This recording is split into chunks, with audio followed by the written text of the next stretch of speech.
घने जंगल में एक दलदल के करीब बरसों से एक चूहा और एक मेंढक रहते थे। बातचीत के दौरान एक दिन मेंढक ने चूहे से कहा, इस दलदल में मेरा खानदान सदियों से आबाद है और उसीलिए ये दलदल जो मुझे बाप दादा से मिली है, मेरी मीरास है। चूहा इस बात पर चिढ़ गया। इसने कहा, मेरा खानदान भी यहाँ सैकड़ों साल से आबाद है और मुझे भी ये जगह अपने बाप दादा से मिली है और ये मेरी मीरास है। ये सुनकर मेंढक गुस्से में आ गया और तो में शुरू हो गई। बात इतनी बढ़ी कि इनकी दोस्ती में फर्क आ गया और दोनों ने एक दूसरे से बोलना छोड़ दिया। एक दिन चूहा वहां से गुजरा तो मेंढक ने इस पर आवाज किसी जो चूहे को बहुत बुरी लगी। इसके बाद चूहे ने यह किया कि वो घास में छपकर बैठ जाता और जब मेंढक वहां से गुजरता तो इस पर हमला करता है।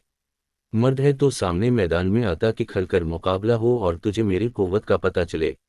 चूहे ने ये बात कबूल कर ली और दूसरे दिन सुबह ही सुबह मुकाबले का वक्त मुकर्रर हुआ। मुकर्ररा वक्त पर एक तरफ से चूहा निकला। इसके हाथ में तरसल के पौधे का एक लंबा तनका था। दूसरी तरफ से मेंढक आगे बढ़ा। इसके हाथ में भी ऐसा ही तनका था।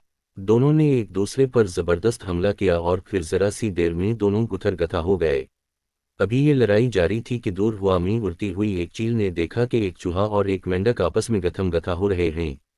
वो तेजी से उड़ती हुई नीचे आई और एक झपटे में दोनों पहलवानों को अपने तेज, नोकीले पंजों में दबाकर ले गई। अब वहां चूहा है ना मेंढक।